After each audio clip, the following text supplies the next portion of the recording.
So this is the story of the first time that I did ayahuasca. I'd been wanting to sit with it for a really long time, years pretty much, but I kept waiting for the right moment to happen, like the right people and the right container. So that moment arrived in LA with my great friend David and an incredible shaman named Carlos. But I was so nervous, you guys, like unreasonably nervous, which I work with DMT almost every day, so I should be able to know what to do, right? But the second I walked in, even more hit me, like even more fear. David looked at me and he was like, started laughing. He's like, here, like I have never seen you this scared in my entire life. He knows I facilitate with DMT. I was shaking literally. He said, you do DMT every single day of your life. Why are you scared? I didn't know. But he gathered us around and explained the rules of the night. And he said, there's an opportunity that you'll have to leave your body or to stay in it. But if you really want to do the deep work, you should try to stay present and stay in the body. So that clicked with me. Then they brought out the rapé, which is like a tobacco that they blow into your nose. This was the most powerful rapé I have ever experienced, okay? They blow it into your nose to clear stuck energy, and this hit me like a freight train. I almost threw up right then and there from it on the spot because it was so intense. And then the ceremony began. So like one by one, we walked up to receive our cup. And I had already promised myself I was only having one. So I drank it and I felt nothing. So then I went back for a second one. And that's when literally everything hit. I could feel the medicine moving through my stomach, like literally reorganizing my organs. Then Carlos and his 13-year-old daughter started singing the Icaros. It was very beautiful. And she was leading this ceremony with the songs, and I was sitting right next to her, and you guys, her energy was so amazing. It was like pure light. And the moment the singing began, my visions completely shifted. It was like everything got heavy and dark, and fear started flooding in again. I thought to myself, what the hell did you do, Kier? Great job. You really screwed yourself up this time. I thought I was dying. I had to get some air, so I went outside, and it felt like the weight of the world was literally sitting on my shoulders. I was literally at the edge of losing it. But I've done years of inner work, and I am a facilitator of DMT, so I knew I just had to breathe and stay calm, but my mind kept screaming at me, why did you do this? You really screwed us up this time. You've gone too far.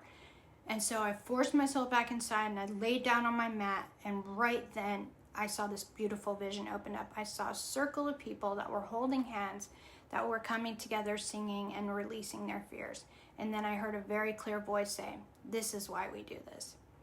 On that instant, every bit of fear literally left the building. It was gone, just like that. And then the purge came. So it came pretty hard. I threw up, and literally the second I finished, the whole room started purging with me. It was like a wave of like a Carstiphany of just throwing up. And there was one girl who was having a really rough time. Another one of the women leaned over and told her, it's okay, like we got you, we can do this. And because I'm a facilitator, I wanted so badly to help her. I had just been through it myself, this whole fear thing that I let go. But Carlos told us at the beginning to focus on our own work. So I stayed silent and I just held space.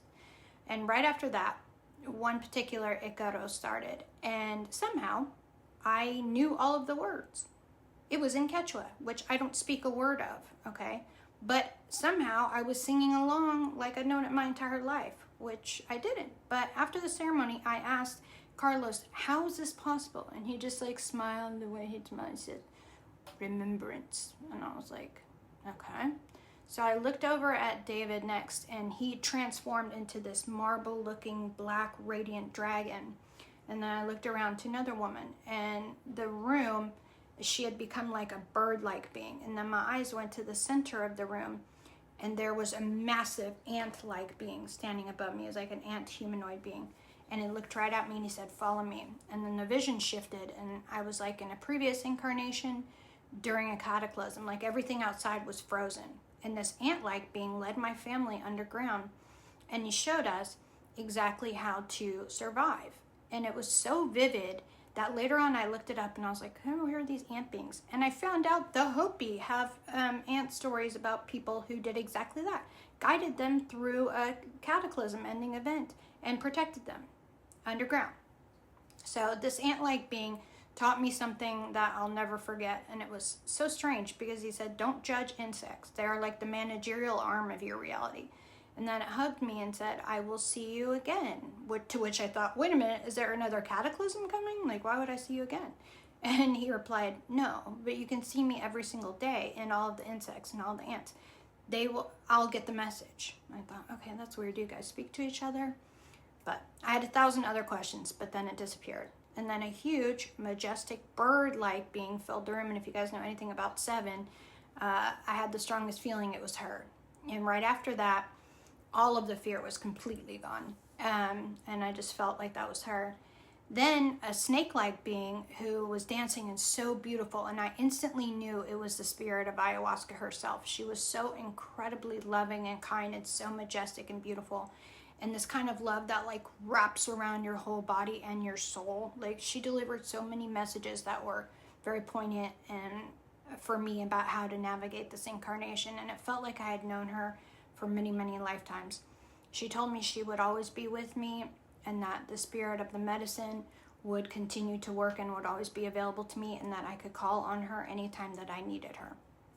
And she encouraged me to eat better and to treat my body like the temple that it was, which was a really good lesson, and I have since implemented that. And she said something then that I'll never forget. She said, you don't have to come back to do ayahuasca again if you didn't want to.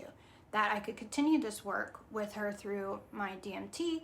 And she let me know that I had already done so much deep inner work on myself that now I could use the medicine to explore, to play, and to experience joy instead of, just processing heavy stuff, which hit me so deeply because it felt like I had permission to enjoy the journey. And she was right. Everything that came after that moment was lighter, it was more expansive, and it was honestly more fun. And so the messages kept building on everything that I had already learned, but without all the heavy liftings. It felt like almost like a graduation of sorts. And honestly, I have spent years working on myself, 12 plus years. And so this was exciting news. So later on in the night, we were told to take our purge outside and dump it. And David had dug a hole for it, but for some reason I didn't hear that part. So I felt called to pour mine at the base of this beautiful tree instead. Dave was pretty upset with me, but he thought it was going to kill the tree pretty much and everything surrounding it, which I anticipated would happen too. But 6 months later, and I wish I still had this picture, he sent me a photo, and there were mushrooms sprouting all around it in the same spot where I had put my vomit. So of course that happened, right? They weren't psychedelic mushrooms, but the medicine had literally turned my mistake into something alive and something beautiful, which I'll never forget that. And that night, things were really tough. There was moments that I genuinely thought I had gone too far, but facing that fear, staying with it, and then coming through the other side, that was the biggest lesson. And it changed me. I'm really proud of myself for doing it. I proved something to myself, that I could sit with darkness and still find the light. So overall, my first ayahuasca ceremony was one of the most profound experiences that I've ever had in my entire life. And it brought me fear, purge, remembrance, ancient beings, and deep love, like all in one night. And it reminded me why we do this work, right? And it showed me it doesn't always have to be work. It gets to be fun too, right? So if you're thinking about sitting with this medicine, trust the timing of it. When it's right, it will find you. And when it does, breathe, stay in your body, and let her show you what you need.